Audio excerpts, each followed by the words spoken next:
생명안전기본법, 시민의 생명과 안전, 존엄을 실질적으로 보장하기 위한 법인데 우리나라엔 아직 제정되어 있지 않습니다. 시민사회단체가 법 제정을 위해서 국민동의청원을 진행하고 있는데요. 그 기한이 하루밖에 남지 않았다고 합니다. 4.16 재단 박래군 상임이사를 스튜디오에 모시고 말씀 나눠보도록 하겠습니다. 이사님 어서 오세요. 예, 안녕하십니까. 예, 국민동의청원 기한이 하루밖에 남지 않았습니다. 맞습니다. 예. 지금까지 청원에는 얼마나 많은 분들이 참여를 해주셨나요? 5만 명이 이제 참여를 해주셔야 그게 이제 달성이 되는 건데 지금 현재 3만 5천 명 해서 15,000명이 이제 부족한 거니까 하루 만에 이게 15,000명을 더 해야 달성이 되는 거라서 좀 초조한 상황입니다. 네, 주변에 좀 많이 널리 알려주시고 네. 직접 또 참여도 많이 해주시면 네. 좋겠다라는 생각이 듭니다. 지난해에는 이태원 참사가 있었고요. 올해는 또 오송 지하차도 네. 참사가 있었죠. 이렇게 반복되고 있음에도 국민동의청원이 기한 내 이루어지지 못하게 된 이유 어디에 있다고 보시나요? 네, 지금 이번에 이제 국민동의청원을 하면서 워낙 그 큰 이슈들이 많았어요. 거기에 좀 덮였던 것 같습니다. 그래서 뭐 정치적인 이슈들도 있었고, 뭐 해양 오염수 거기 뭐 투기하는 것도 있었고 여러 가지 좀 있다 보니까 여기 이제 덮여가지고 저희들은 열심히 홍보를 한다고 했는데 많은 사람들이 좀 모르는 것 같고요. 그런데 이제 이번 주에 막바지에 들어와서 사람들이 이제 관심을 갖고 참여하기 시작을 하는 것 같아서 좀 다행입니다. 그래서 뭐 아주 희미하지만 그래도 달성되지 않을까 하는 희망을 갖고 있고, 우리 이제 이 시청자분들께서도 좀 참여해 주시면 도움이 많이 될 것 같습니다. 예, 기한이 하루밖에 남지 않았다는 게 참 마음이 안 좋습니다. 그래도 꼭 보시고 참여해 주시면 좋겠다라고 한 번 더 당부드리도록 네. 하겠고요. 생명안전기본법에 대해서 좀 더 자세히 살펴볼 필요가 있는 것 같습니다. 어떤 취지의 법안인지, 왜 제정돼야 하는지 말씀해 주시죠. 예, 우리나라는 이제 재난참사 또 뭐 산재참사하고 사람들이 너무 많이 죽어요. 근데 이런 부분들을 어떻게 막을 수 있을까? 그래서 세월호 참사 이후에 반복되는 참사들을 막을 수 있는 것들에 대해서 법과 제도로서 뭐 그런 거 한번 만들어 보자라고 해서 이 법안을 만들게 됐고요. 그래서 이제 안전권이라고 하는 게 수많은 법이 있지만 안전권이라고 하는 게 명시가 돼 있는 게 없습니다. 사실 이제 헌법에도 상당히 추상적으로만 이제 규정돼 있고요. 예. 그래서 이런 거를 침해 보호받아야 된다, 국민들로서는. 또 국가는 그걸 또 보호해야 될 책무가 분명히 있다라고 하는 것들이 명확하게 들어가지고, 그리고 이제 누구나 이제 피해자가 또 될 수 있거든요. 피해자의 권리를 또 이렇게 규정한 법 자체가 없어요.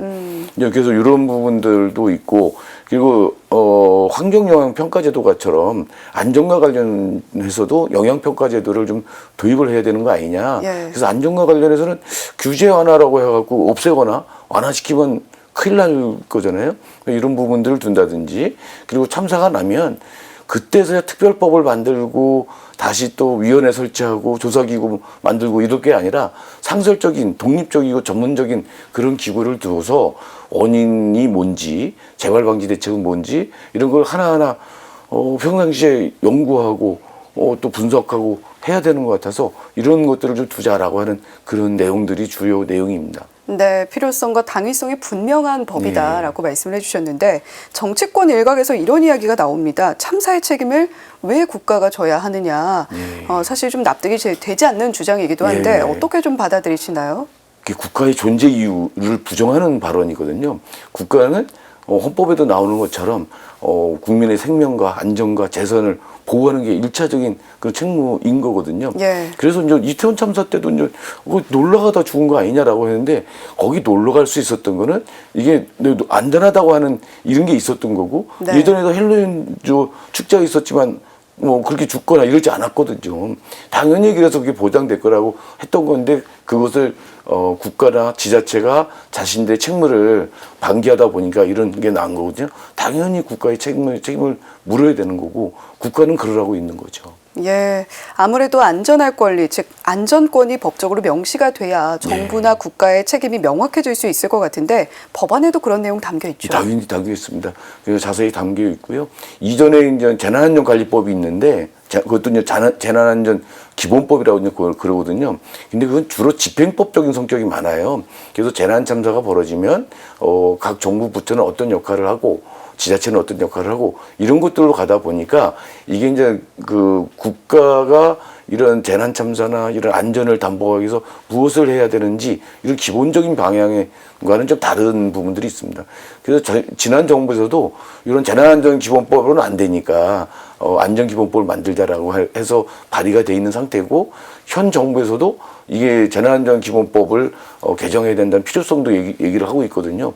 그렇다고 한다면 생명안전기본법 법안 심사를 빨리 해서 제정을 못할 이유가 없다고 생각합니다. 네, 앞서서 누구라도 피해자가 될 수 있다 이런 그럼요. 말씀을 해주셨는데 피해자의 권리가 분명히 보장이 돼야 될 것 같아요. 예.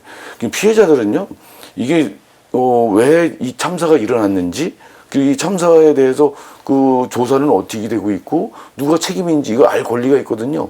근데 이런 부분들에 대해서 그냥 그 책임을 회피하고 싶은 사람들은 계속 그 피해자들한테 다른 정보를 준다든지 이게 엉뚱한 정보, 거짓 정보를 흘린다든지 또 증거를 조작하는지 뭐 이러거든요.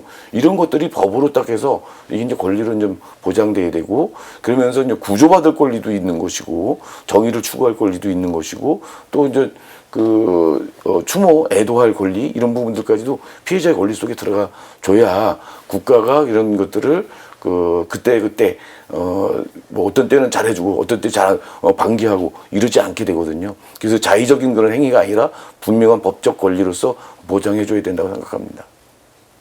네, 기존의 법안과 이번에 새로 제정을 추진하고 있는 법안의 차이점을 정확하게 명시를 해주셨는데 네. 생명안전기본법이 제정이 되면 무엇이 어떻게 달라질 것이라고 기대를 해볼 수 있을까요? 그 법률을 하나 만들어낸다고 확 달라지지는 않겠죠. 근데 저희들은 손봐야 될 게 너무 많습니다. 그래서 예. 기본법이잖아요. 기본법이면 집행법을 또 만들어야 되거든요. 이런 부분들이라서 갈 길이 상당히 많습니다. 그래서 이제 이 법이 만들어지면 어쨌든 피해자 안전권이나 피해자의 권리 이런 부분이 법적 권리로 들어오게 되는 거고요. 그리고 국가가 무분별하게 규제 안 하다 해가지고 안전과 관련한 규제까지 다 없애버리고 하는 것들도 막을 수 있는 근거가 생기고 그리고 매번 참사가 날 때마다 특별법 만들고 조사기구 만들고 하는 게 아니라 상시적인 이런 독립적인 전문적인 이런 걸 가지고 그런 원인 규명과 또 이제 재발 방지 대책도 만들어 가니까 훨씬 더 안전한 방향으로 잡아갈 수 있겠죠. 네. 자, 우리가 갈 길은 사실 좀 멀지만 그럼에도 불구하고 국민의 생명과 안전, 존엄을 위해서 첫 단추를 꿰다는 생각으로 네. 하루 남은 시한 기억하시면서 동참해 주시면 좋겠다라는 생각이 듭니다. 지금까지 4.16재단 박래곤 상임이사님과 함께 이야기 나눠봤습니다. 이사님 오늘 말씀 고맙습니다. 예, 고맙습니다.